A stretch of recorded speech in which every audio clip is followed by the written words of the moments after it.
sa pagmumura ni Erwin Tulfo, ano? Yun ang sinabi talaga. Rektahan, no? At, naku, ghost project din yata itong tinutukoy niya, mga bossing. Pero, dakuin muna natin si Pantaleon Alvarez, mga bossing. Pantaleon Alvarez. Kasi dito ho tayo nahinto, no? Nung nag-vlog tayo kagabi, nahinto tayo dito kay Pantaleon Alvarez. Naalala nyo ho, ibabalik tanaw lang natin ito. No, naalala nyo po nung ibinuko si Pantaleon Alvarez nung kanyang anak, gagalit eh. Yung tatay daw niya, pinagpatayo yung kabet. No, sabi nung anak, ipinagpatayo daw di umano ng mansyon yung bet ka, mga bossing. Grabe, ang laki. Ang luho po. Etong si Pantaleon Alvarez, para po doon sa hindi mga nakakakilala kung sino si Pantaleon Alvarez, isa po ito doon sa sumigaw ng mautog na ang sabi, magtanggal na ng suporta yung mga militar kay Pangulong Bongbong Marcos. At nung nabatikos ho, mga kababayan, sabi ng mga kongresista, aba, sandali lang, imbestigahan nga natin itong sinasabi ni Pantaleon Alvarez. Hindi na po nagparamdam. 2-3 linggo. Tahimik. Kinabahan. Oh. Kinabahan, mga bossing. Kasi nga, di ba, nasa side siya ng dating Pangulong Duterte. Kaya ang pilit nilang gustong mangyari, talikuran ng ating Pangulo ng mga militar upang sa ganoon, mapilitang bumabaho. Kaso, eto, yung karma ho, sa kanila talaga dumadating eh. Sa kanila ho talaga umaano yung karma mga bossing. Palibasa ho kasi, puro pagpapabagsak. Sabi ni Enrico Mitra, nasaan na nga ba si Alvarez? Ewan ko ho, baka nandito sa mansyon niya. In an unexpected revelation that has gone viral online, Alfonso Alvarez, son of former House Speaker and outgoing Davao del Norte Representative Pantaleon Alvarez, has publicly accused his father of building a lavish 20-hectare mansion property for his girlfriend Jen Maliwanag. Grabe, ano? Ilan daw? 20 million mansion? Ilan magkano daw? O ilang hektarya? Building a lavish 20-hectare mansion 20 hektarya, mga kababayan. Tayo ho, mga simpleng tao, kapag ka nag-uusapan, nakikita mo yan, kalupaan ko yan, 1 hektarya, ako ang may-ari niyan. Yung kanya, mansyon lang ho, 20 hektarya, mga boss. Grabe yun. No? At ang balita nga ho dito, mga boss chief amuser, yung daan, no, may wall pa yata yun, o sementado, papunta doon sa mansyon. Sabi ni Ma'am Linda Amor, ang laki, ang lawak, property for his girlfriend Jen Maliwanag. Alfonso claims that the mansion which ayun, no? Talagang nakatago, no? Kapag ka ikaw, mga bossing, meron kang bet ka, meron ka itinatagong above, nako mga boss. Nako, talagang pag ide-date mo yan, doon sa mga alam mo na hindi masyadong matao, doon sa mga talaga, ito kapag ka mayayaman ho, mga bossing, ang date niyan malamang doon sa talagang kaya nilang ipasarado yung restaurant para sila lang yung nandoon. Pero tingnan nyo naman yung mansyon. At hindi lang ho ako ang nagsabi niyan, yung kanya pong anak ang nagbuko niyan. It's atop a hill and is accessible via a zigzagging private road, was constructed using high-grade materials and is surrounded by a massive concrete perimeter wall. O kita nyo? Haba nun para marating mo, sabi ni Lisa Labelyaga. Is this really live? Hindi po, imagine niyo na lang po, nabanggit ko ang inyong pangalan sa replay. Ano po? He questioned where his father obtained the funds for such a project, pointing out that Alvarez has no known business ventures that could finance a property of that scale. Grabe, ibang klase talaga yung mga yung mga dikit sa dating Pangulong Duterte. Grabe ho, mga bossing. Biruin mo, mansyon, 20. Ilan daw? 20 hektarya. Ano po? Paano kaya iyon, mga bossing? Paano mo paninirahan yun? Tapos ikaw lang mag-isa, no? Siguro kabado ka din dun. Uy, may mumu! Di ba, Ma'am Princess Paris at Delia Donato? Younger Alvarez stressed that he, his siblings, and their mother have no connection to the property. He also added that he spoke out to protect their names from being associated with what he called a questionable asset.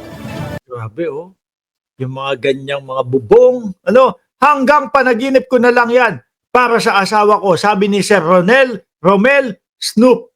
Ako din ho, sir, malamang. Alam ko, Oh. pera ng government yun. Aray! Anak yan ha, anak yan ha, anak yan ha. May malalaki bang negosyo si Pantaleon Alvarez? Kung hindi naman, no?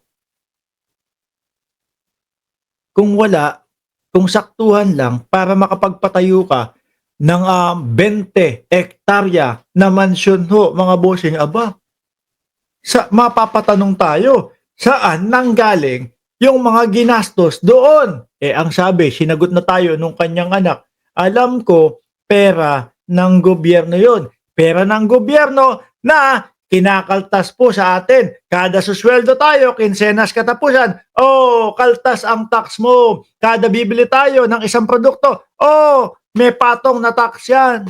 Doon po nagmumula ang pera ng gobyerno. Mga bossing, sabi ni Ma'am Princess Paris, ang sarap magmura, Mark Ramos, sa mga korap na yan. Totoo, no? Sabi ni Ma'am Delia Rosario, Alvarez, mayabang ka, ha? Ayan, Alvarez, mayabang ka, ha? O, yari ka. Yung ginamit pa, yung mula sa baba paakyat doon sa bahay niya. Sinabihan niya yung contractor na idiretso na doon sa bahay niya yung... Yung wall. Tama ba? O yung yung daanan. Naku, oy! Yung si Boss Mark, tahimik ka ba? May sinasabi yung anak ni Pantaleon Alvarez, yung yung kalsada, ipinadiretso na daw.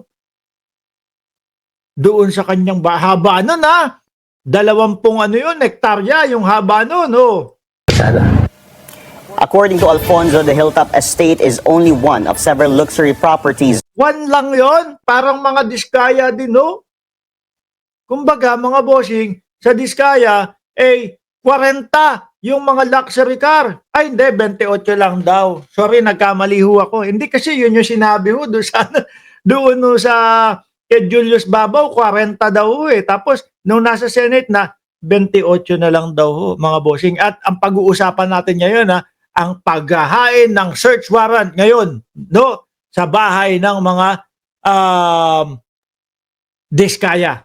Owned by his father. He claims Alvarez has multiple properties across Siargao, Samal, and Davao City with a combined Ano yan? Ganyan kalalaki din.